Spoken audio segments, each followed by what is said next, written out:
शिव हमेशा ध्यान में रहते हैं। ये सिखाते हैं कि असली शक्ति शोर में नहीं बल्कि शांति में होती है। जब मन शांत होता है तब निर्णय सही होते हैं।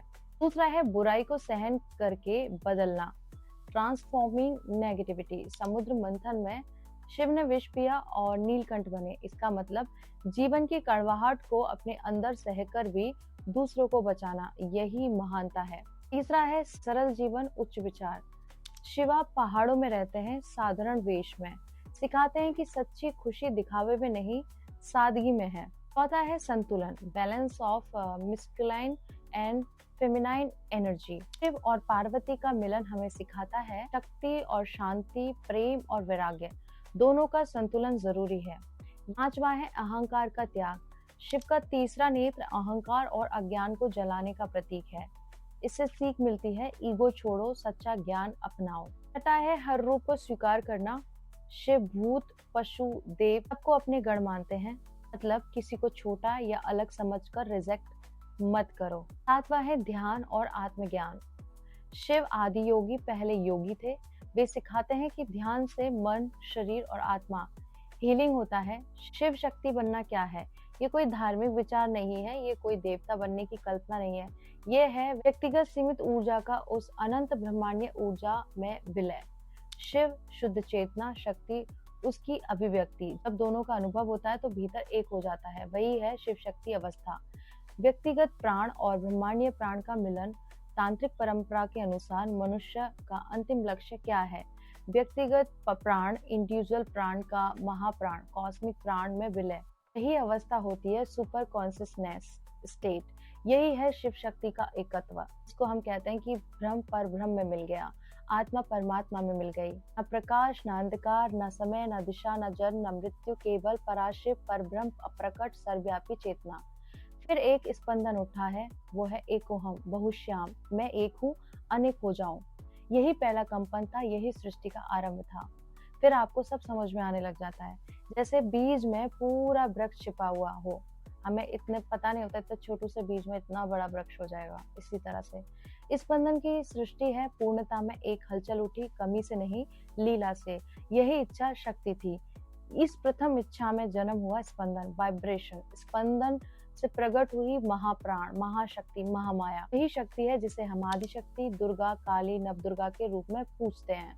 इतना शिवा और शक्ति एनर्जी ने लीला प्रारंभ की और सृष्टि प्रकट हो गई। वह 36 तत्वों की आवरण यात्रा।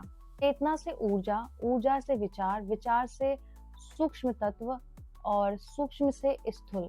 कश्मीर शिव मत इसे 36 तत्वों की अवतरण प्रक्रिया कहता है। शिव से पहले शुद्ध तत्व, फिर माया तत्व, फिर 5 कंचुक, फिर प्रकृति, फिर मन, फिर बुद्धि, अहंकार, फिर पंचभूत। और तुम इस अवतरण का अंतिम सिरा हो। प्रकाश, अंधकार, स्त्री, पुरुष, जड़, चेतन, ऊर्जा, पदार्थ, जीव, प्रकृति, हर वस्तु, हर प्राणी महाप्राण के महासागर में तैर रहा है। सब उसी ऊर्जा का ही तो है। ये कैसे बना? जब सीम चेतना स्वयं को सीमित रूप में अनुभव करने लगी, उत्पन्न हुआ अहम भाव। ये बुरा नहीं है, ये लीला का उपकरण है। यही सीमित मैं कुंडलिनी के साथ जुड़कर जीव अनुभव बनता है।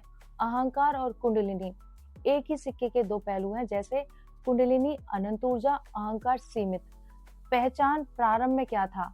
ना प्रकाश, ना अंधकार, ना समय, ना दिशा, ना जन्म, न मृत्यु, केवल पराशिव, परब्रह्म, अप्रकट, सर्वव्यापी चेतना। फिर एक स्पंदन उठा, एको हम बहुश्याम, मैं एक हूँ अनेक हो जाऊं। यही पहला कंपन था, यही सृष्टि का आरंभ था। जैसे बीज में पूरा वृक्ष छिपा है। अहंकार कैसे बांधता है? जब चेतना अहंकार वाले पक्ष की ओर मुड़ती है, ऊर्जा, इच्छा और कर्मों के अनुसार बहने लगते हैं। फिर जीव 5 कोशों में बन जाता है। पहला है अन्नमय, जो शरीर है, फिर प्राण में, जो ऊर्जा है, तीसरा मनोमय है, जो विचार है, फिर ज्ञान में है, जो बौद्धिक संरचना है, फिर आनंद में है, जो कारण स्तर है। इनमें जमा होते हैं संस्कार, अपूर्ण इच्छाएं, दबी भावनाएं, कार्मिक पैटर्न। यही नाड़ियों में गांठ बनते हैं। जागरण का वास्तविक अर्थ क्या होता है?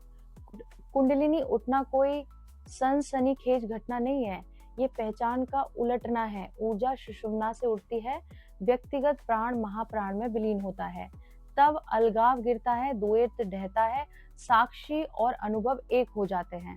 यही शिव शक्ति की अंतिम अनुभूति होती है। ये कोई रोशनी देखना नहीं है, कोई चमत्कार नहीं है, यह है पूर्ण संतुलन। प्राण और चित्त का संयोग ऊर्जा और चेतना का एकत्व है।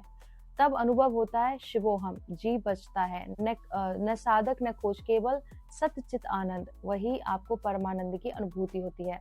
आगे की बातें नेक्स्ट वीडियो में करूंगी। ये जानकारी अच्छी लगी है तो बोलिए ओम नमः पार्वती पते, हर हर महादेव, शिव शंभो, राधा कृष्णा।